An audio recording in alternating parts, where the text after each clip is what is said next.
Hello guys, అందరికీ నమస్తే. ఈరోజు వీడియోలో మనం పుదీనా పచ్చడి ఏ విధంగా ప్రిపేర్ చేసుకుందామో చూద్దామండి. ఎవరైనా చాలా ఇష్టంగా, చిన్నవాళ్ళు పెద్దవాళ్ళు చాలా ఇష్టంగా తింటారండి. ఈ పచ్చడిని మనం వేడివేడి అన్నంలోకి కొద్దిగా నెయ్యి యాడ్ చేసుకొని తీసుకుంటే చాలా బాగుంటుందండి. అన్ని రకాల టిఫిన్లోకి కూడా ఈ పచ్చడిని తీసుకోవచ్చండి. మనం ఈ పచ్చడిని ప్రిపేర్ చేసుకోవడానికి కావాల్సిన ఇంగ్రీడియంట్స్ ఏంటో చూద్దాం. ఒక పెద్ద సైజు పుదీనా కట్టను తీసుకొని చిన్న చిన్నగా ఈ విధంగా ఏరి పెట్టుకోవాలండి.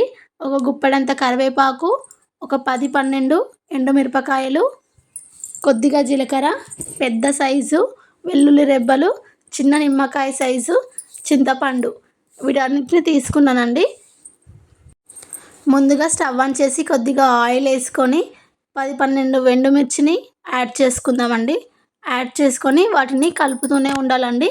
మంటను మిర్చి వేయగానే, మిరపకాయలు వేయగానే మంటను లో ఫ్లేమ్లో పెట్టుకోవాలండి.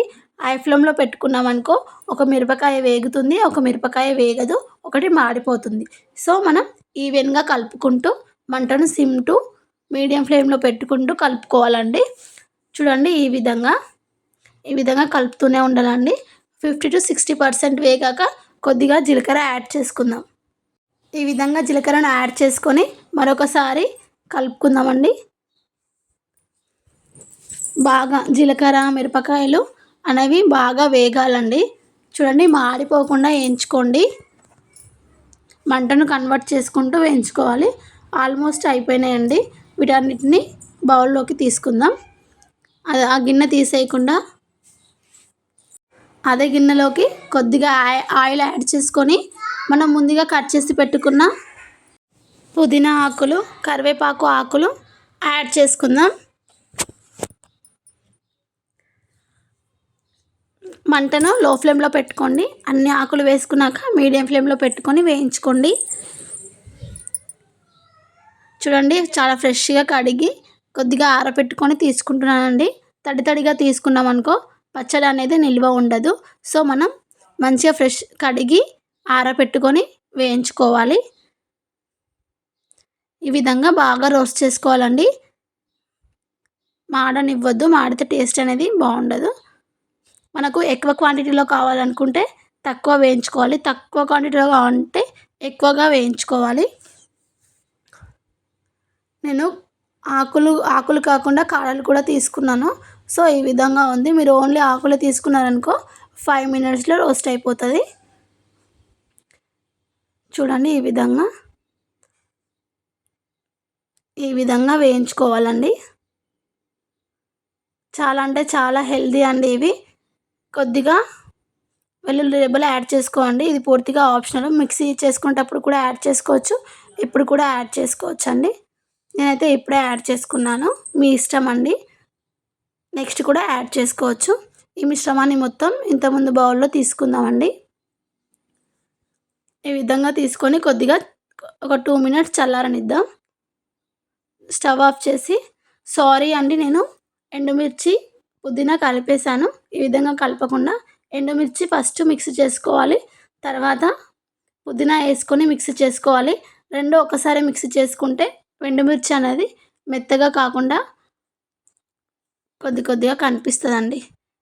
చింతపండు ఈ విధంగా తీసుకోవాలండి. నేను ముందే నానబెట్టుకున్నా. మధ్యలో యాడ్ చేసుకొని మరొకసారి మిక్సీ పట్టుకుందామండి. కొద్దిగా రాళ్ళుప్పు తీసుకొని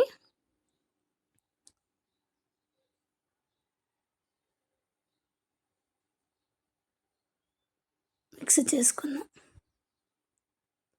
చూడండి, కన్సిస్టెన్సీ ఈ విధంగా ఉంది. ఇంకొద్దిగా మిక్సీ చేసుకోవాలి. ఇంకొకసారి అయితే మనం మిక్సీ చేసుకుందాం. ఆల్మోస్ట్ మిక్సీ అయిపోయిందండి. చాలా ఈజీగా ఉంది కదండి. అన్నం, చపాతీ, రోటీ, రాగి సంగటి వీటన్నిటిలోకి చాలా అంటే చాలా బాగుంటుందండి. పిల్లలైతే చాలా ఇష్టంగా తింటారు. జ్వరం వచ్చినప్పుడు అయితే ఖచ్చితంగా ఈ పచ్చడి చేసి పెట్టండి. మా పిల్లలు అయితే చాలా ఇష్టంగా తింటారు. వీటన్నిటితో పోస్ అయితే ఆప్షనల్ అండి. మీ ఇష్టం ఉంటే పోపు పెట్టుకోండి, లేకుంటే లేదు, డైరెక్ట్గా కూడా తీసుకోవచ్చు. కొద్దిగా ఆయిల్ వేసుకొని కొద్దిగా జీలకర్ర యాడ్ చేసుకుందాం. మినపప్పు, శనగపప్పు యాడ్ చేసుకుంటున్నాను. వీటిని ఎక్కువ క్వాంటిటీలో తీసుకోవచ్చు, తక్కువ క్వాంటిటీలో తీసుకోవచ్చు. ఎక్కువ క్వాంటిటీలో తీసుకుంటే మిక్సీ వేసుకోవాలి, తక్కువ క్వాంటిటీలో తీసుకుంటే పోపుకైతే వేసుకోవచ్చు. ఈ విధంగా వేసుకొని కొద్దిగా కరివేపాకు కూడా యాడ్ చేసుకుందాం.